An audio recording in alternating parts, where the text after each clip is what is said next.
नमस्कार, स्वागत है आपका टीवी 9 उत्तर प्रदेश उत्तराखंड के डिजिटल प्लेटफॉर्म पे। मैं हूं ब्रजेश तिवारी। आज गुजरात के सीएम के रूप में भूपेंद्र पटेल ने शपथ ली। इसमें सीएम योगी, प्रधानमंत्री, गृह मंत्री और राजनाथ सिंह तमाम शख्स शामिल हुए, तमाम बड़े नेता शामिल हुए।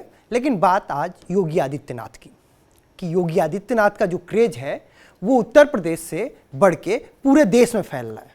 ऐसा हम क्यों कह रहे हैं, इस पे बात करते हैं। लेकिन हम पहले बताते हैं कि गुजरात विधानसभा चुनाव में योगी आदित्यनाथ को वो 25 सीटें दी गई थी जहां पे कभी बीजेपी जीत हासिल नहीं कर पाती थी, या फिर यूं कहें तो वो कभी सीट बीजेपी की झोली में नहीं आती थी।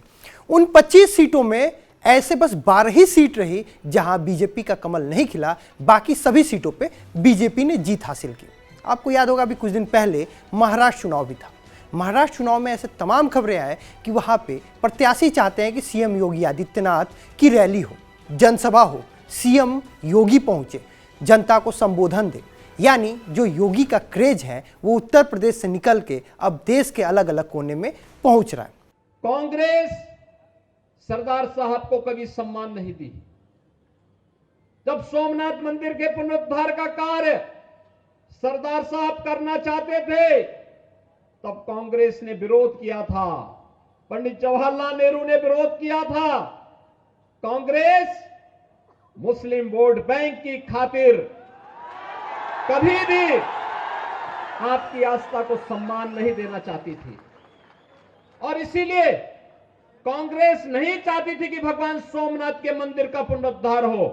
लेकिन सरदार साहब की दृढ़ इच्छा शक्ति, उन्होंने यहीं पर समुद्र के किनारे खड़े होकर के उन्होंने यहां पर संकल्प लिया था कि किसी कालखंड में अगर किसी विदेशी आक्रांता ने हमारे किसी आस्था के स्थल को तोड़ करके वहां पर हमारी आस्था को आहत किया है, स्वतंत्र भारत गुलामी के इन चिन्हों को स्वीकार नहीं करेगा।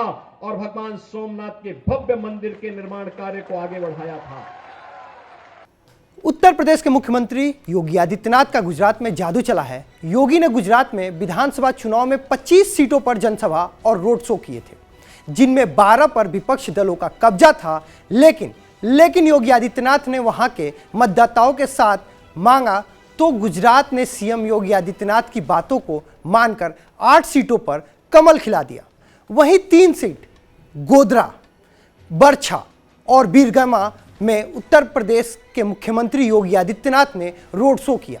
रोड शो के विजुअल आपने देखे ही होंगे। रोड शो में जो जनसैलाब उतरा उसके बाद वो वोट में भी तब्दील हुआ और ये तीनों सीट बीजेपी की झोली में आई। भाइयों बहनों, जो कांग्रेस आपकी आस्था के साथ खिलवाड़ कर रही हो, क्या उस कांग्रेस को हम समर्थन करेंगे?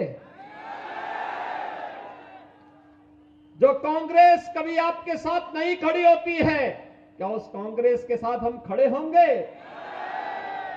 और कांग्रेस केवल यहीं पे शांत नहीं थी। कांग्रेस ने बाबा साहब भीमराव अंबेडकर का भी अपमान किया। बाबा साहब भीमराव अंबेडकर को कभी सम्मान नहीं दिया। उन्हें चुनाव हराने का भरसक प्रयास कांग्रेस करती थी। बाबा साहब भीमराव अंबेडकर से जुड़े हुए 5 प्रमुख स्थलों को पंचतीर्थ के रूप में विकसित प्रधानमंत्री मोदी जी ने किया है। योगी आदित्यनाथ ने जिन सीटों पर प्रचार किया उनमें से 10 कांग्रेस, 1 निर्दलीय, 1 पर भारतीय ट्राइबल पार्टी का कब्जा रहा। इनमें से 8 सीटें बीजेपी के झोली में आई। गुजरात विधानसभा चुनाव 2022 में योगी आदित्यनाथ ने गुजरात में 3 जगह रोड शो किए। ये तीनों सीटें ऐसी थी जहां ये अनुमान लगाया जा रहा था कि बीजेपी का जीतना मुश्किल है, लेकिन ये तीनों सीटें बीजेपी की झोली में आई। अब उत्तर प्रदेश में दंगे नहीं होते। जो पेशेवर दंगाई थे, गुंडे और अपराधी थे, जो कांग्रेस और उसके सहयोगी दलों के संरक्षण में गरीबों का, व्यापारियों का, आम नागरिकों का शोषण करते थे, आज उत्तर प्रदेश का बुलडोजर उनकी छातियों पे चढ़ करके उत्तर प्रदेश को दंगा मुक्त कर रहा है। मोरबी पुल हादसा गुजरात चुनाव के ठीक पहले दिवाली के समय मोरबी पुल हादसा होता है। उसके बाद बहुत से आरोप लगते हैं। प्रधानमंत्री खुद जाते हैं, अस्पतालों का निरीक्षण करते हैं और जो घायल थे उनसे मुलाकात करते हैं। उसके बाद ये अटकलें लगाई जा रही थी कि यहाँ पे जो बीजेपी का जीतना मुश्किल है, क्योंकि सरकार उस समय तत्कालीन जो सरकार थी वो भी बीजेपी की थी और जो हादसे के पहले ही ठीक पुल को रिपेयर किया गया था। सीट पेचीदा थी, ऐसे में योगी आदित्यनाथ की यहाँ पे रैली की जाती है। यहाँ पे योगी आदित्यनाथ चुनावी जनसभा करते हैं। उसके बाद मोरबी भी जो सीट थी वो बीजेपी की झोली में आ गई। गुजरात विधानसभा चुनाव 2022 में बीजेपी ने कई स्टार प्रचारक चुनाव में मैदान में उतारे थे। खुद प्रधानमंत्री नरेंद्र मोदी, गृह मंत्री अमित शाह, राजनाथ सिंह और शिवराज सिंह चौहान ऐसे तमाम लीडर थे जो चुनाव प्रचार में शामिल थे। आज गुजरात में कर्फ्यू समाप्त, दंगे समाप्त, आतंकवाद समाप्त, नक्सलवाद समाप्त। नहीं तो क्या होता था, रोज एक दंगा होता था, आतंकी घटना होती थी। और ये जो आम आदमी पार्टी का नमूना आया है ना यहां दिल्ली से, यह तो आतंकवाद का सच्चा हितैषी है।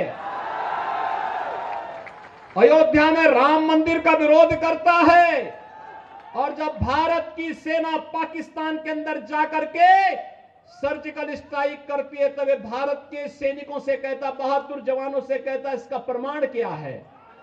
लेकिन सबसे ज्यादा क्रेज जो देखने को मिला वो योगी आदित्यनाथ के लिए देखने को मिला। योगी आदित्यनाथ अपनी रैलियों में बार बार राष्ट्रीय सुरक्षा और अयोध्या में राम मंदिर के मुद्दे को उठाया था। योगी आदित्यनाथ ने जनता से कांग्रेस और आम आदमी पार्टी को वोट नहीं देने की भी अपील की थी। वहीं गुजरात में योगी आदित्यनाथ ने यूपी मॉडल का जिक्र किया, बुलडोजर का जिक्र किया, दंगाइयों का जिक्र किया कि कैसे यूपी में लॉ एंड ऑर्डर काम कर रहा है।